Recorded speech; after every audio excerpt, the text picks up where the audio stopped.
Hello class. Today we are going to study a very interesting topic, organization. Organization BRICS के बारे में हम यहाँ पे पढ़ेंगे जो हमारे एग्जाम पॉइंट ऑफ व्यू से इम्पॉर्टेंट है। हम उसको कवर करते हुए चलेंगे और इसकी मीटिंग अभी रिसेंटली में कंडक्ट हुई थी। इस वजह से हम पहले ब्रिक्स को पढ़ेंगे, फिर उसके बाद हम धीमे धीमे करके हर एक ऑर्गेनाइजेशन को पढ़ते हुए चलेंगे। So let's start. BRICS BRICS में 5 कंट्रीज आती हैं, Brazil, Russia, India, China, South Africa. South Africa यहाँ पे मैंने मेंशन किया है 24 दिसंबर 2010 में साउथ अफ्रीका ब्रिक्स में ऐड होता है। पहले सिर्फ ये 4 नेशंस की मीटिंग होती थी। इसका फॉर्मेशन 2009 में ये फॉर्म होता है। इसमें 5 ऑफिशियल लैंग्वेजेस का यूज़ होता है। कौन कौन सी लैंग्वेजेस हैं उसको मैं नोट डाउन करवा रही हूँ, प्लीज़ इसको आप अपने पेन कॉपी में नोट डाउन कर लीजिएगा। Persian, Russian, English, Hindi and mandarin, ये 5 लैंग्वेजेस का यूज़ होता है।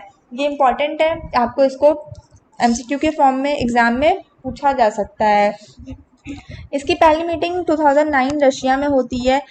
ब्रिक्स नेशन ये 5 ऐसी डेवलपिंग कंट्रीज़ हैं, इसमें 40% पॉपुलेशन हमारी पूरे वर्ल्ड का कवर होता है और 22% जीडीपी कवर होती है। ये एक जनरल इम्पॉर्टेंट बात है जो मैं आपको नॉर्मल एज अ पॉइंट में बता दे रही हूँ। आपको बहुत सारा पढ़ने की, ताकि स्टफ बहुत ज़्यादा ना पढ़े और ज़्यादा पढ़ने की ज़रूरत ना पड़े। और बाकी मैं एक शॉर्ट पॉइंट में इसके एम के बारे में यहाँ पे लिखी हुई हूँ कि एक बेटर कॉपरेशन, ट्रेडिंग अच्छी हो, एक हम हर एक कंट्री के हेल्प आ सकें, कोई इंपॉर्टेंट हो, कुछ भी चीज़ सिचुएशन हो, हम हर एक कंट्री के काम आ सके, ये इसलिए फॉर्म हुआ था ब्रिक्स नेशन।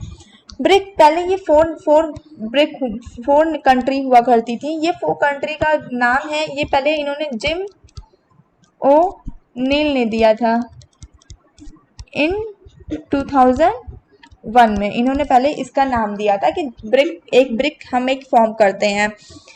हमारा नेक्स्ट है यहाँ पे 2011 में साउथ अफ्रीका में, ये साउथ अफ्रीका 2010 में ऐड होता है ब्रिक्स में, और 2011 में ये मीटिंग जब चाइना में होती है तो साउथ अफ्रीका इसको ज्वाइन करता है। 2013 में ये यहाँ पे 5th ब्रिक्स समिट होती है जो साउथ अफ्रीका में होती है। अब तक की 12th मीटिंग हो चुकी है ब्रिक्स में, मैंने हर एक मीटिंग को कवर की हुई है। यहाँ पे एक मोस्ट इम्पॉर्टेंट पॉइंट आपके लिए ये आता है, ये जो मैंने लिखा हुआ है शॉर्ट में, इस मीटिंग में कौन कौन पार्टिसिपेट करता है। ये क्वेश्चन आ सकता है आपसे एमसीक्यू के फॉर्म में। मोस्टली ये एनडीए सीडीएस या स्टेट पीसीएस लेवल में पूछा जा सकता है कि कौन कौन इस मीटिंग को अटेंड करता है। हर एक कंट्री के स्टेट लीडर यानी कि प्राइम मिनिस्टर, फाइनेंस मिनिस्टर हर एक कंट्री के, central bank governor means central bank के गवर्नर हर एक कंट्री के।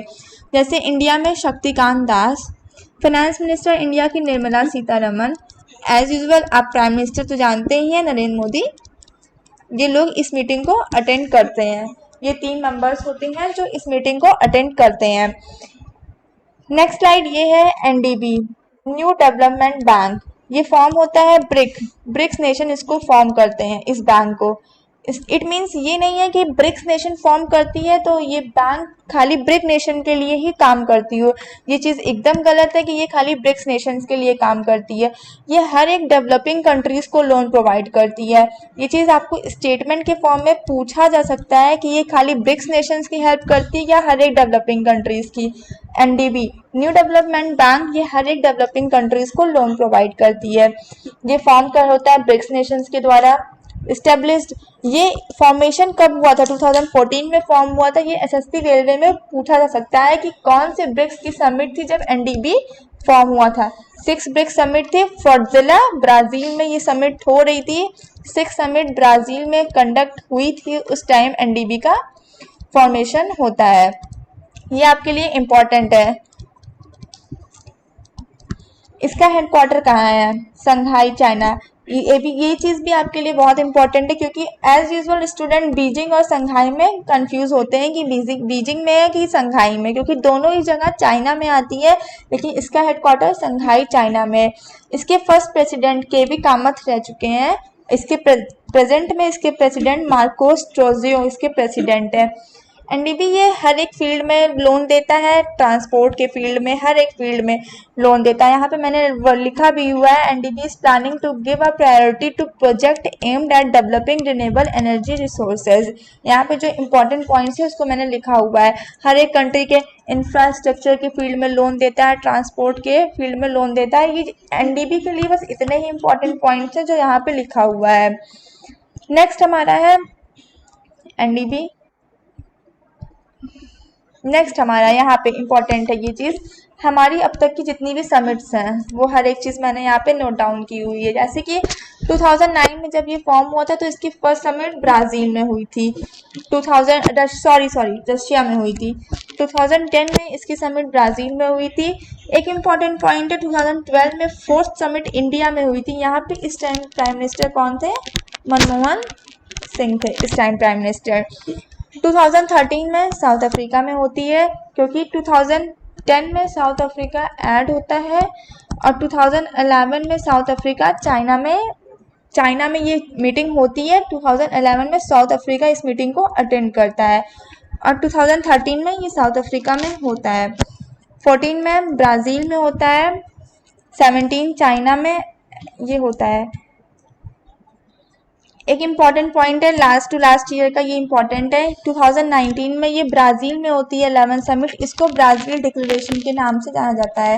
ये एग्जाम में पूछा जा सकता है कि ब्राज़ील डिक्लेरेशन क्या है, तो ये क्या है? ये एक ब्रिक्स की मीटिंग थी जो 2019 में हुई थी, जो 11 समिट थी। कहाँ पे हुई थी? ब्राज़ील में हुई थी, इसी वजह से इसको ब्राज़ील डिक्लेरेशन के नाम से बोलते हैं। 2020 में रशिया में हुई थी, 12th एडिशन थी। लास्ट ईयर की बात है। जैसे कि आपको पता होगा एग्जाम में करंट अफेयर्स मैक्सिमम 1.5 से 2 साल का कवर होता है, तो ये लास्ट ईयर की ही न्यूज़ है, तो ये एग्जाम में आने के चांसेस हैं। इसकी थीम जो इम्पोर्टेंट है आपके लिए, इसको आप लिख लीजिए, global stability, shared security and innovative growth. हम एक बार लिखा दे रहे हैं, global stability, shared security and innovative growth, ये इसकी थीम है। 2020 की रशिया में हुई थी, तो ये इस ब्रिक्स की ये थीम है। 2013 की भी थीम है, BRICS corporation for continuity consolidation and consensus, ये इसकी थीम है 2021 की। ऐसे 2020 की थीम आने की ज़्यादा चांसेस है एज कम्पेयर टू 2021 के। ये आप देख सकते हैं इस इमेज में, वर्चुअल फॉर्म में ये हुआ था। India, south Africa, Russia, China और एक कौन सा है? ब्राज़ील।